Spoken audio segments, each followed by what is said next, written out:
आदरणीय राजनाथ सिंह जिंदाबाद। बोलिए भारत माता की। बहुत बहुत धन्यवाद।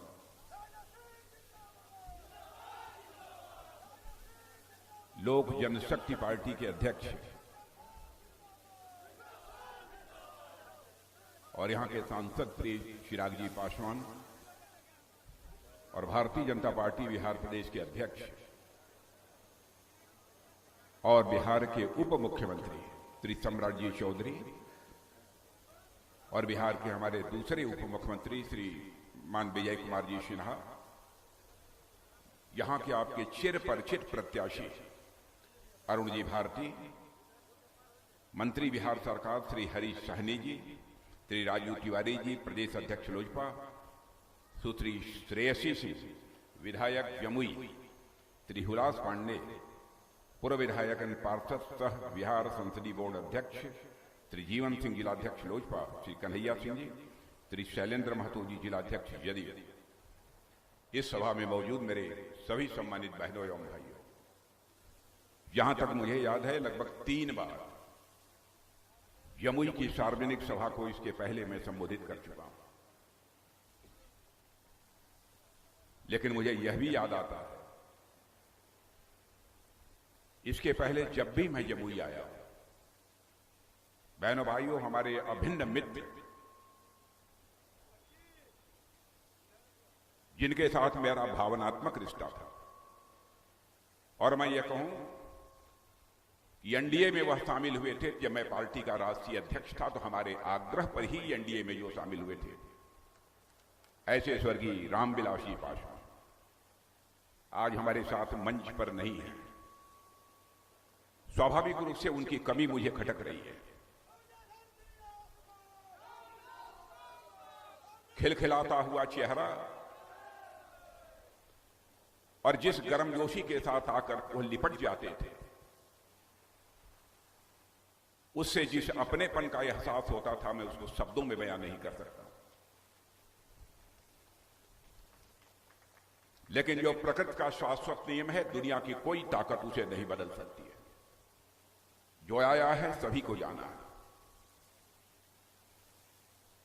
लेकिन रामविलास जी पासवान अपनी विरासत के रूप में जो चिराग पासवान को देकर गए हैं, बहनों भाइयों, मैं कहूंगा कि आपका चिराग पासवान यह साधारण नौजवान नहीं है, बल्कि मैं चिराग पासवान के बारे में यह कहना चाहूंगा कि एनडीए की पिच का वह रन हीटर है। जितने रन की जरूरत होगी वह उतने रन बनाने की क्षमता आपका चिराग पासवान रखता है।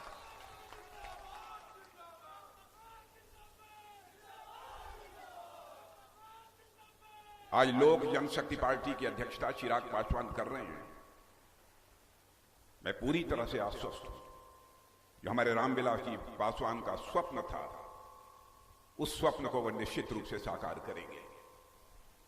आज बाबा साहब भीमराव अंबेडकर की जयंती है, इसके लिए भी मैं आप सबको शुभकामनाएं देता हूं और अपनी एनडीए की तरफ से आप सबको आश्वस्त करना चाहता हूं।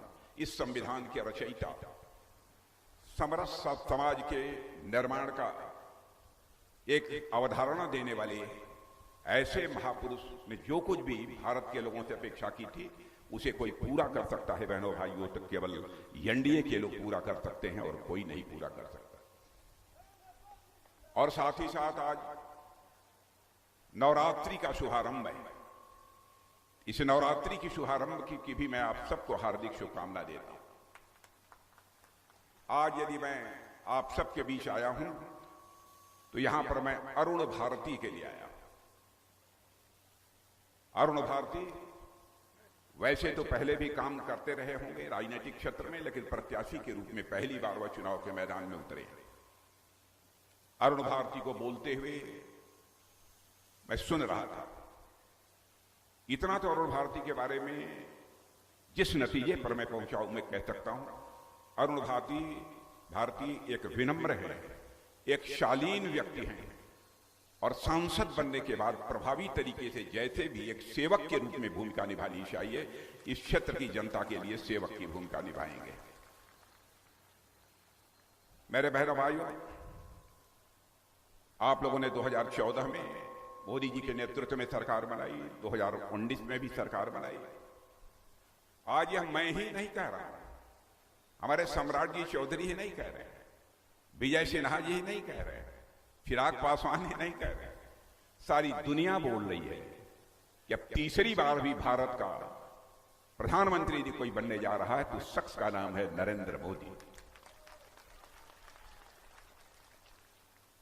और मैं आपको जानकारी देना चाहता हूं कि दुनिया के दूसरे देशों के लोगों ने अभी से अगले वर्ष के लिए हमारे प्रधानमंत्री का समय लेना प्रारंभ कर दिया है, अपने देशों में उनको ससम्मान आमंत्रित करना प्रारंभ कर दिया। सामान्यतः जब चुनाव होते हैं तो एक अस्थिरता का माहौल होता है, यह संदेश बना रहता है कि पता नहीं उस देश में किसकी सरकार बनेगी नहीं बनेगी, कुछ नहीं कहा जा सकता। लेकिन मोदी जी का जहां तक सवाल है, उनको अब भी लोग यह मान लिए हैं, चुनाव तो यह औपचारिकता है, मोदी जी को देश की जनता ने अपना पुनः तीसरी बार चुनने का मन बना लिया है, अब सारे दुनिया ने स्वीकार कर लिया। और बहनों भाइयों, इस सच्चाई को भी आप स्वीकार करेंगे। और मैं प्रेस के दोस्तों से भी कहना चाहता हूं, तथ्यों से परे यदि हमारी कोई भी बात हो तो आप उसको अखबार के पन्नों पर लिख देना, हमारी गलती होगी तो मैं इसे स्वीकार करूंगा। लेकिन यह बात मैं इसलिए कह रहा हूं कि जिंदगी में हमने राजनीति की है तो जनता के आंखों में धूल झोंक कर नहीं राजनीति की है, बल्कि जनता की आंखों में आंख डालकर राजनीति की है। बहनों भाइयों, हमारी एनडीए का चरित्र यह रहा है कि जो हम लोगों ने कहा है वो अक्षरशः उसका पालन किया है। हमारे घोषणा पत्रों को उठाकर भी तो कोई देख ले, हमने क्या कहा था, क्या किया है कि नहीं किया है। जो कहा था सब किया है। हमने धारा 370 समाप्त करने की बात कही थी, चुटकी बजाकर संसद के दोनों सदनों में बहुमत मिलने के साथ ही धारा 370 समाप्त कर दिया। हमने कहा था हम आएंगे तो अयोध्या की धरती पर भव्य राम का मंदिर बंद कर रहे हैं। लोग ये कहते थे, आप लोग नारा लगाते हो राम लला हम आएंगे, मंदिर यहीं बनाएंगे, लेकिन तारीख नहीं बताएंगे। बहनों भाइयों, यह आरोप लगाने वाले लोगों से मैं कहना चाहता हूं, वह तारीख 22 जनवरी आ गई जबकि हमारे देश के प्रधानमंत्री मोदी जी ने भगवान राम की प्राण प्रतिष्ठा कर दी। और बहनों भाइयों, मैं कहना चाहता हूं, एक शुभ संकेत है, नवरात्रि का पर्व चल रहा है और मैं बहुत सोच समझ कर और नाप तौल के यह मैं कहना चाहता हूं, यह शुभ संकेत है। राम लला अपनी कुटिया से निकल के अपने महल में प्रवेश कर चुके हैं। भारत में राम राज्य के आगाज को अब दुनिया की कोई ताकत रोक नहीं सकती।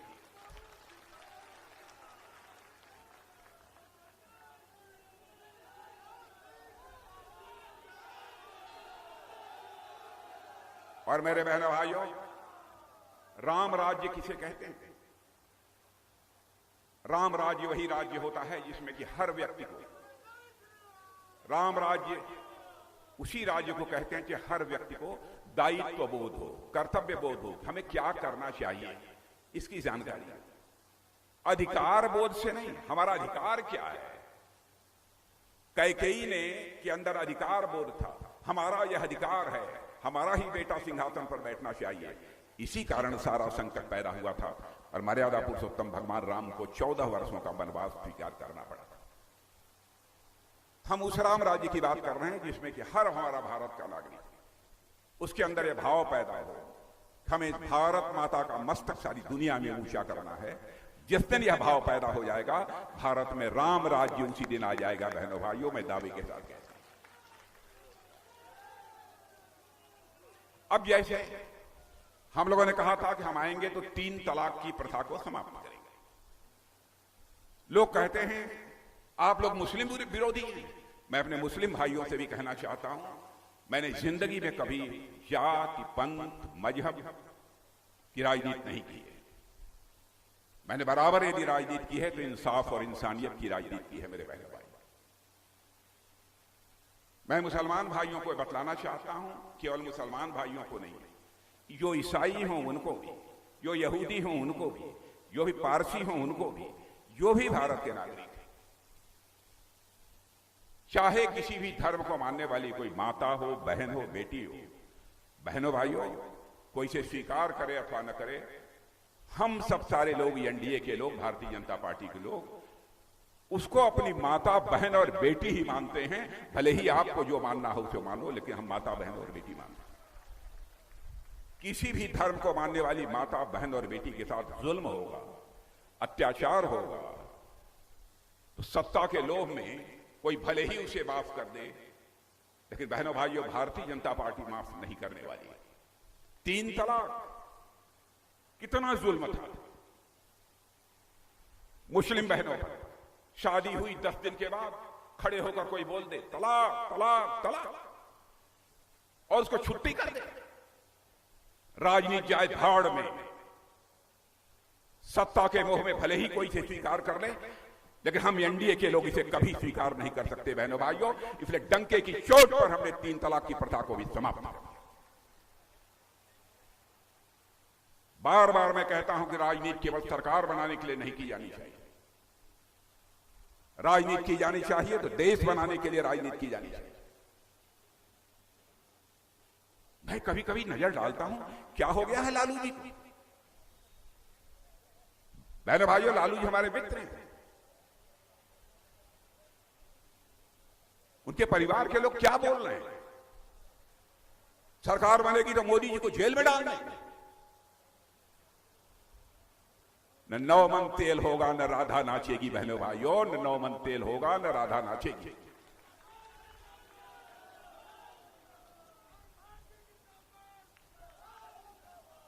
जो लोग खुद ही जेल में हो, कोई बेल पर हो, वो मोदी जी को जेल भेजे। मैं जानता हूं बिहार की जनता बहुत स्वाभिमानी जनता है, अच्छी तरह सब कुछ बर्दाश्त कर लेगी, लेकिन मोदी का जेल जाना यह हिंदुस्तान की जनता को कतई स्वीकार नहीं हो। इस तरीके की बातें जो करने वाले लोग हैं उनको पूरी तरह से नकार देगी इस देश की जनता। अब मछली नवरात्रि के पर्व पर आप खाते हो, क्या संदेश देना चाहते हो?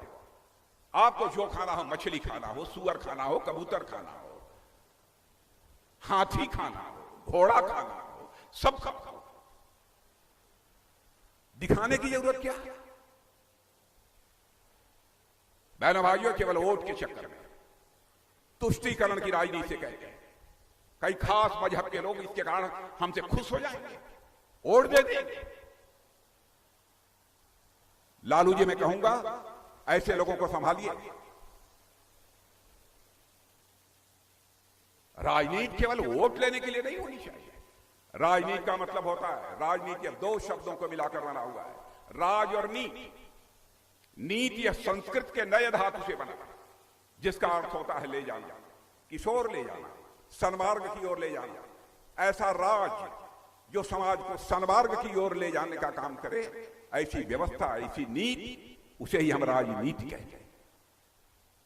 लेकिन ये राजनीति शब्द जैसे लगता है अपना अर्थ भी खो बैठा है, भाव भी खो बैठा है।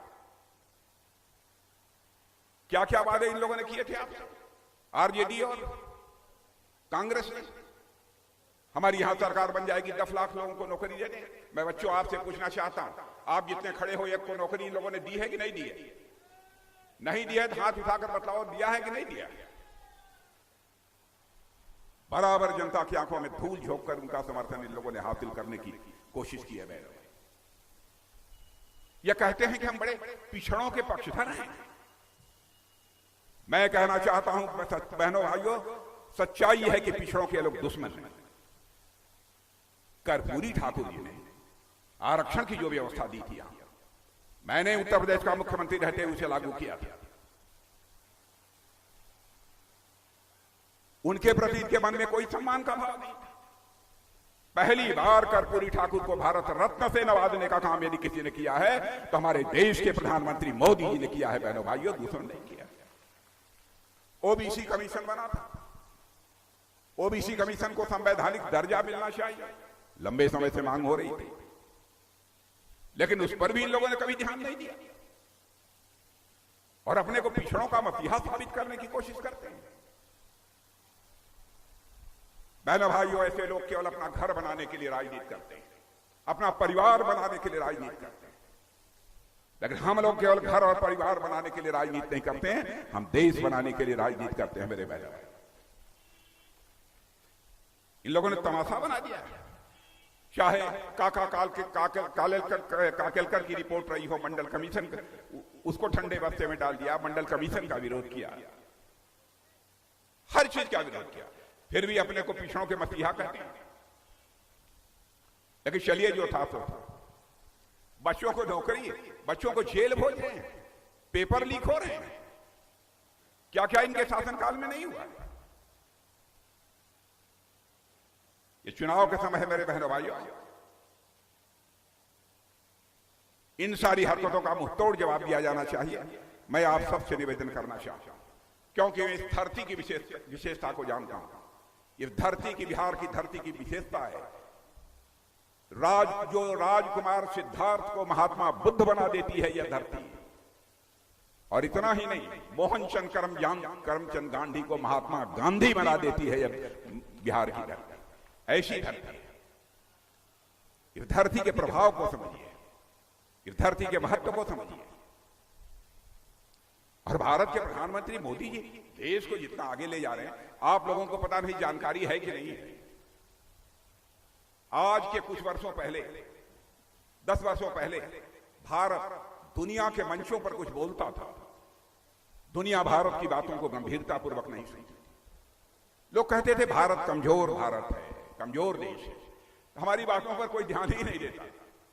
मुझे खुद याद है कि पहले जब हम लोगों की बोलने की बारी होती थी तो बहुत सारे लोग जो प्रतिनिधि दूसरे देशों के होते थे उठ के चल देते थे, ठीक है भारत बोल लेगा, एक आध दो और कमजोर देश बोल लेंगे, उसके बाद आकर हम लोग बैठेंगे।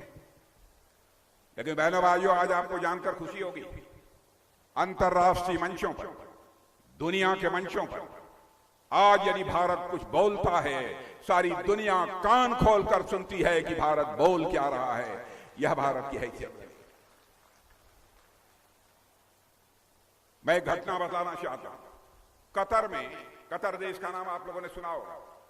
कतर देश में हमारे नौसेना, नेवी के कुछ अधिकारी, रिटायर्ड जो थे, पूर्व अधिकारियों को किसी कंपनी में, कतर में काम करते थे, किसी प्राइवेट कंपनी में, वहां की अदालत ने उनको फांसी की सजा दे दी। मैंने कहा प्रधानमंत्री से, सब सारे लोग बहुत चिंतित हुए। हर के बावजूद वो भारतवासी हैं, उनको बचाना ये हमारा नैतिक दायित्व है। बहनों भाइयों, हमारे प्रधानमंत्री का कलेजा देखिए, उन्होंने टेलीफोन उठाया और कतर के राष्ट्रपति से बात की, और उसका परिणाम यह निकला कि 2-3 दिन के अंदर ही हमारे जो नौसेना के पूर्व अधिकारी कतर की जेलों में बंद थे, उनकी सजा को कतर के राष्ट्रपति ने माफ कर दिया और सकुशल भारत लौटाए। यह है भारत की ताकत, यह है भारत की ताकत। इसलिए मैं आप सबसे अपील करने आया। योजनाओं के लिए मैं चर्चा करूंगा, किसको घर मिला, कहां पानी गया, किसके घर में कितने शौचालय बने, ये तो बहुत लंबी बात हो जाएगी, लंबा समय लगेगा इसमें। आगे हमको एक स्थान पर जाना भी है, 2 स्थानों पर, बिहार में भी एक सभा और उसके बाद पश्चिम बंगाल की एक सभा को मुझे संबोधित करना है। इसलिए मैं आप लोगों से अपील करने आया कि बहनों भाइयों, एनडीए को मजबूत बनाइए। बिहार की एक सीटें भी एनडीए की नहीं तेज बचनी चाहिए, जिस पर कि एनडीए की विजय पताका न फहराए मेरे बहन। और हमारे अरुण भारती जी का चुनाव चिन्ह, हमारे चिराग पासवान का चुनाव चिन्ह तो हेलीकॉप्टर है। क्या बात है, जरूरत होगी तो उड़ जाएगा, जरूरत होगी तो धरती पर आ जाएगा।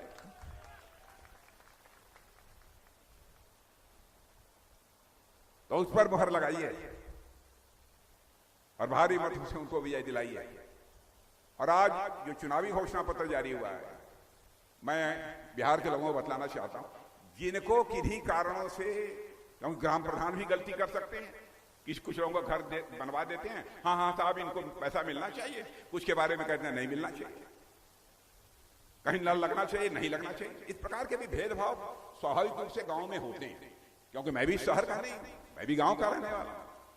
मैं जानता हूं जिनको अब तक पक्की छत नहीं मिली है उनको पक्की छत मिलकर रहेगी, आपको यकीन दिला दिला। जिनके घर में नल से पानी नहीं पहुंचा है, पानी पहुंच कर रहेगा, यह भी आपको विश्वास दिला कर। यहां 70 साल की उम्र का कोई है? 70 साल से उम्र जिनकी अधिक है, हाथ उठाइए। और इधर भी आप भी हैं, या जो सभी लोग हाथ उठा दीजिए। अच्छा, आप भी हैं। आप सभी लोग आश्वस्त रहिए, सरकार हमारी बनने दीजिए। सरकार बनने के ध्यान से सुन लीजिए, सरकार बनने के 1 महीने के अंदर आयुष्मान भारत की योजना, आप चाहे किसी जाति के हो, किसी भी धर्म के हो, सबको 5 लाख रुपए तक का मुफ्त इलाज आपका किया जाएगा। पति और पत्नी दोनों 70 से ऊपर हैं तो दोनों का 5 लाख रुपए तक का मुफ्त इलाज किया जाएगा। यह जुलाई से सिलसिला प्रारंभ होगा। ऐसी कई योजनाएं हम लोगों ने बहनों भाइयों प्रारंभ की है, बहुत सारी योजनाएं प्रारंभ की है। और जहां तक 5 किलो मुफ्त राशन मिलता है, मैं जानता हूं उसमें भी आप कुछ न कुछ गड़बड़ सड़बड़ करते हैं। करते हैं कि नहीं करते? करते हैं। परिवार में लेना चाहिए, एक आदमी को 5 लोग लेते हैं, अब 25 किलो तो खाएंगे नहीं, कुछ निकाल के बेच देते। यह है सच्चाई कि नहीं? अरे भाई, बिहार में सच तो बोलो, डंके की चोट है, सच्चाई कि नहीं है? यह काम और कोई नहीं कर सकता, यह कर सकता है तो 56 इंच के सीने वाला देश का प्रधानमंत्री मोदी ही कर सकता है। बहनों भाइयों, बातें बहुत सारी हैं, बस यही मैं कहना चाहता हूं। रक्षा की दृष्टि से यदि मैं रक्षा मंत्री हूं तो एक बात और मैं बता, बहनों भाइयों, भारत अब कमजोर भारत नहीं रहा। जो चाहे सो भारत को आंख दिखा दे। भारत अब दुनिया का ताकतवर देश बन चुका है। हम किसी को आंख दिखाते नहीं, लेकिन हमें यदि कोई आंख दिखाएगा तो उसका माकूल जवाब देने की क्षमता यदि किसी के अंदर है तो भारत के अंदर है। ऐसा नहीं है कि जो चाहे वह भारत को आंख दिखाकर चला जाए। अब इन लोगों की कांग्रेस आरजेडी वालों की हालत क्या है? मोदी जी ने सर्जिकल स्ट्राइक की। आतंकवाद का खात्मा होना चाहिए कि नहीं होना चाहिए? मैं आपसे पूछता हूं, नक्सलवाद का खात्मा होना चाहिए कि नहीं होना चाहिए? अब आतंकवादी वारदातें हमारे देश की धरती पर पड़ोसी देश वाले कर गए, हमारे प्रधानमंत्री ने फैसला किया। फिर सर्जिकल स्ट्राइक की, हमारे सेना के जवानों ने, जरूरत पड़ी थी एयर स्ट्राइक की। और बहनों भाइयों, सीमा के इस पार नहीं, सीमा के उस पार जाकर दुश्मनों का सफाया करने में हमने कामयाबी हासिल की थी। यह है भारत की ताकत। हम इस पार भी मार सकते हैं और जरूरत पड़ी तो हम उस पार भी जाकर मार सकते हैं। यह है भारत की रक्षा क्षमता। इसलिए मैं आप सबसे अपील करना चाहता हूं, आप सभी का समर्थन एनडीए के हर प्रत्याशी को। यह मत देखिए कोई भारतीय जनता पार्टी का है, कमल का फूल है तो कमल के फूल पर दीजिए, यदि हेलीकॉप्टर है तो हेलीकॉप्टर पर दीजिए, यदि और कुछ है तो और कुछ पर दीजिए। और हमारे यहां 2 उप मुख्यमंत्री बैठे हैं। हमारे नीतीश कुमार जी मुख्यमंत्री हैं। अब लालू जी अन्य लोग उनके बारे में क्या कहते हैं आप जानते हैं, लेकिन बहनों भाइयों, हमारे नीतीश कुमार जी के बारे में चाहे जो कर लीजिए, लेकिन कोई भी माई का लाल, चाहे बिहार का हो अथवा दूसरे राज्यों का, उंगली उठाकर नहीं कह सकता है कि उनके मुख्यमंत्रित्व काल में एक भी भ्रष्टाचार की दाग नीतीश कुमार के ऊपर लगी हुई हो। यह कम से कम इतना तो कोई नहीं कह सकता। इस ईमानदारी की तो इज्जत की जानी चाहिए। आज इस राज्य के मुख्यमंत्री हैं और हमारे भारतीय जनता पार्टी के प्रदेश अध्यक्ष सम्राट जी चौधरी कितने दमखम के साथ काम कर रहे हैं। हमारे विजय कुमार जी सिन्हा, आप सभी लोग अच्छी तरह परिचित हैं, तो आपका स्नेह प्यार मिलना चाहिए। बस यही अपील करने आया था। तरुण भारती जी को जिता देंगे ना पक्का? ना ना, लग नहीं रहा। ना, जब हर एक हाथ उठेगा, हर एक हाथ उठेगा, तालियां बजाते हुए उठेगा तो मैं मान लूंगा जिता देगा।